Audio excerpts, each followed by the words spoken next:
These spiritual beings have never left our planet, not just in a figurative sense, but in a very literal sense.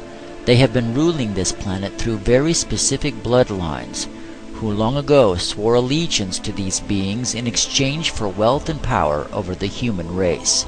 This Satan granted, in exchange for their cooperation in preparing the whole world for the ultimate spiritual deception these evil entities have planned. These bloodlines are literally able to be traced by genealogists all the way back to ancient Sumer and Babylonia, and these human familiars or pets of the demonic angels have worshipped Satan and his minions under many forms from the time of Sumer right up to our present day.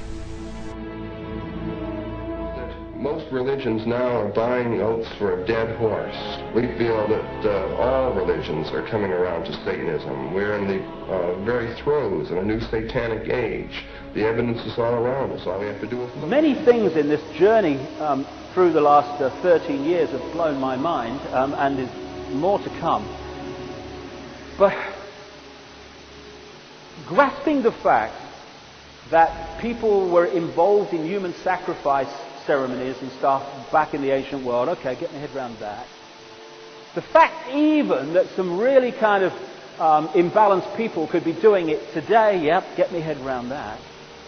What really hit me was the scale at which this goes on, and some of the most famous people on this planet are involved in it.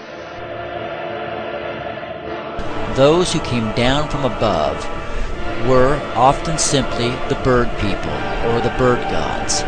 Indeed, Jesus himself made this connection in the parable of the sower when he said, "The fowls of the air are Satan, who, when a person hears the gospel, immediately comes and snatches away the seeds sown in their heart."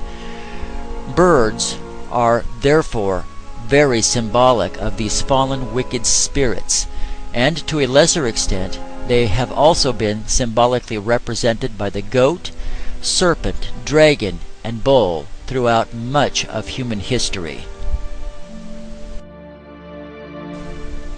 To this day, these bloodlines worship the ancient Sumerian and pagan gods, which are really nothing more than symbolized representations of Satan himself. Indeed, the great men and the mighty men of the earth worship and serve these fallen angels, and since these beings were physically removed by God, these same bloodlines, in servitude to their hidden masters, have been ruling in their place until they have prepared the way for the return of these Anunnaki, these Nephilim, by herding the human race into a one-world political and religious system totally controlled by these satanic forces, causing all, free and bond, rich and poor, to serve Satan's tyrannical government and to be under Satan's tyrannical control.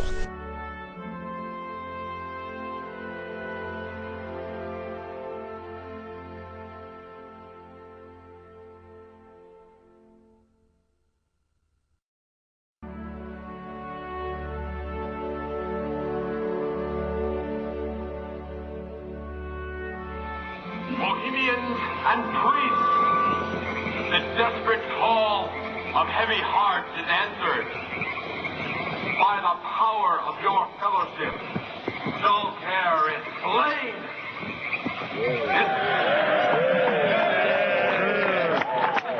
His body has been brought yonder from the funeral pyre to the joyous pipings of a funeral march.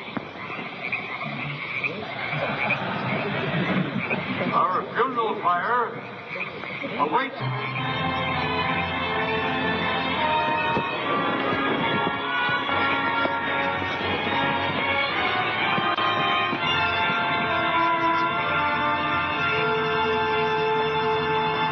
O thou, thus buried across the shadowy tide, in all the ancient majesty of death, those arch enemy of beauty,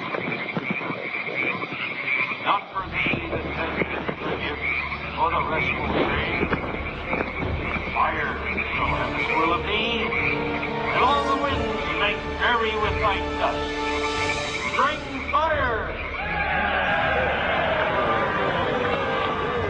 Of men in black and brown and the bound body on the back of the buggy. They drove behind big black tarps they had hanging out of the trees. There was lots of smacking on lips of in bizarre enjoyment by the crowd. We still haven't made out exactly what was going on, but that a real sacrifice may have actually been developing according to some occult experts. Now a question. What have Herbert Hoover, Art Linkletter, Jack London, and Richard Nixon all had in common? Well, they've all been members of the exclusive all-male Bohemian Club in California, where every year at this time, the elite from around the country get together for 2.5 weeks of fun and games. Dozens of small camps, the most prominent of which is called Mandalay. Among its members are businessmen like Leonard Firestone and Edgar Kaiser, and political figures like Gerald Ford, Henry Kissinger, William French Smith, and George Shultz. President Reagan, Vice President Bush, and Defense Secretary Weinberger are members of other camps. Richard Nixon is a Bohemian, and so are high-ranking executives of such companies as Eastern Airlines, Standard Oil of Indiana, and Bank of America.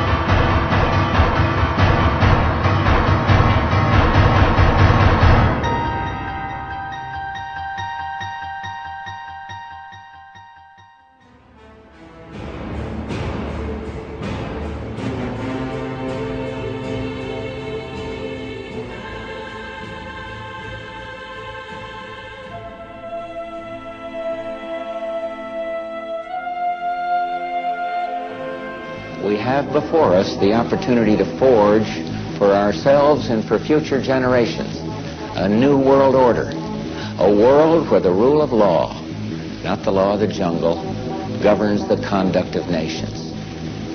When we are successful, and we will be, we have a real chance at this new world order, an order in which a credible United Nations can use its peacekeeping role to fulfill the promise and vision of the UN's founders. What is at stake is more than one small country. It is a big idea, a new world order. Scripture makes it plain the agenda of these great men and of these familiar bloodlines is to lead men and women away from serving and worshiping God and bring them into a one-world unity of government and religion for the purpose of preparing the human race to worship and serve Satan in rebellion against God, knowingly or unknowingly, by the mass population. They have a plan, an agenda they are carrying out for their hidden masters, and they also have a fiendish idea to weed out those who are with them and those who are not.